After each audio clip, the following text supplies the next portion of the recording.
પાંચ રાજ્યોના વિધાનસભા ચૂંટણીના પરિણામો ગઈકાલે જાહેર થયા। એ પરિણામોએ રાજનીતિમાં બહુ જ બધા ભૂકંપ લાવ્યા અને એમાં પણ જે પરિણામ પર સૌથી વધારે બધાની નજર હતી એટલે એ વેસ્ટ બેંગોલ, એ બંગાળમાં શું થાય છે, બંગાળમાં ખરેખર ખેલા હોબે અને ખરેખર એવું જ થયું। રાત સુધીમાં એટલે બપોરે તો ચિત્ર એકદમ ક્લિયર હતું, પણ રાત સુધીમાં ત્યાં જે પોલિટિકલ ડ્રામા થયા એની ચર્ચાઓ પણ ખૂબ થઈ।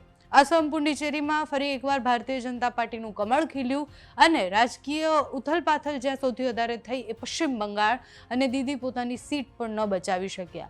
જ્યાં છેલ્લા 15 વર્ષથી તૃણમૂલ કોંગ્રેસ ત્યાં શાસનમાં હતી અને એનો ઇતિહાસ જોઈએ તો કેવી રીતના એ ઊભું થયું ટીએમસી અને કેવી રીતના ત્યાં શાસન પર આવ્યા, દીદીનો જાદુ ન ચાલ્યો અને દીદીએ જેટલી પણ મહેનત કરી હતી એ મહેનત આંકડાઓમાં ન દેખાઈ।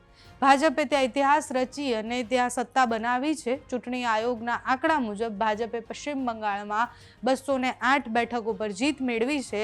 મમતા બેનર્જીના નેતૃત્વ હેઠળ ટીએમસીએ 81 બેઠકો પર જીત મેળવી છે, પણ ચોંકાવનારી ઘટના એ હતી કે મમતા બેનર્જી ફરી એકવાર શુભેન્દુ સામે હારી ગયા। ભવાનીપુર બેઠક પરથી ચૂંટણી લડતા હતા અને ત્યાં હારી ગયા।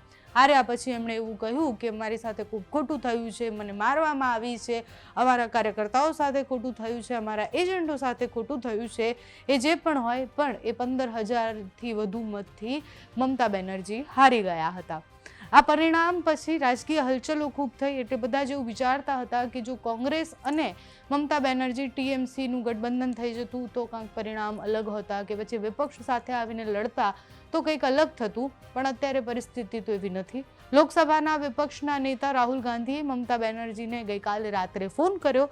આમ તો એ જ્યારે મમતા બેનર્જી અને વિસ્તારમાં સભા કરવા માટે ગયા ત્યારે એમનું એવું કહેવું હતું કે મમતા બેનર્જી જ ભારતીય જનતા પાર્ટીને જીતાડશે અને એના પછી ગઈકાલે રાહુલ ગાંધીનો મમતા બેનર્જીને ફોન કરવો એ પણ ખૂબ રાજકીય રીતના જોવામાં આવે છે કે હવે રાહુલ ગાંધી અને કોંગ્રેસને ટીએમસી સાથે ગઠબંધન કરવું છે કે કેમ।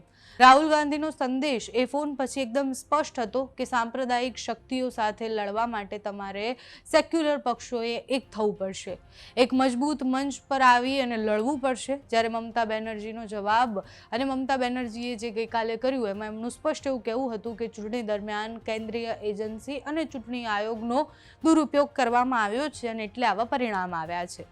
એટલું જ નહીં, રાહુલ ગાંધીએ તમિલનાડુના પૂર્વ મુખ્યમંત્રી એમ.કે. સ્ટાલિન, પૂર્વ એટલે કહી રહી છું કારણ કે ગઈકાલે એ પણ હાર્યા છે, તમિલનાડુના ચિત્રમાં પણ વિજયનો વિજય થયો અને પછી જે સમીકરણો બદલાયા છે એ પણ ખૂબ રાજકીય રીતના આગળના સમયમાં ઘણા બધા લોકોને ઇફેક્ટ કરે એવા છે।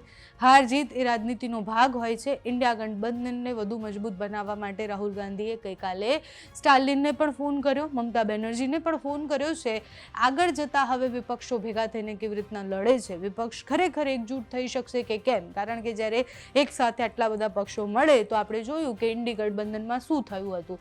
એ પરિણામ સુધી લઈ જવા માટે પણ એક નેતૃત્વ જોઈએ, એ નેતૃત્વ કોઈ પૂરું પાડે છે કે કેમ। રાહુલ ગાંધી ગઈકાલે ક્યાં હતા એ પણ મોટો પ્રશ્ન છે। કેરળમાં તો એમની જીત થઈ છે, છતાં રાહુલ ગાંધી કેમ ગાયબ રહ્યા।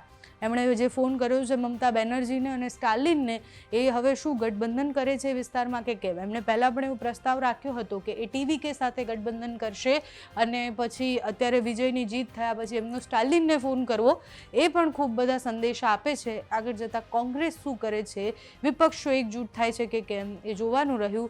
સીએમ હવે કોણ બને છે એટલે બંગાળના સીએમ કોણ બને છે, આ 5 રાજ્યોના સીએમ કોણ બને છે એના ઉપર પણ હવે બધાની નજર છે। તમારું આ વિષય પર શું માનવું છે? શું ખરેખર વિપક્ષો એક થઈને લડે તો ભારતીય જનતા પાર્ટીને ટક્કર આપી શકે છે કે કેમ? અમને કમેન્ટ્સમાં જણાવજો। અત્યારે આ વિડીયોમાં બસ આટલું। જો તમે અમને યુટ્યુબ પર જોઈ રહ્યા હોય તો સબસ્ક્રાઇબ કરજો, ફેસબુક પર જોઈ રહ્યા હોય તો ફોલો કરજો, અમારા આ વિડીયોને લાઇક અને શેર કરજો।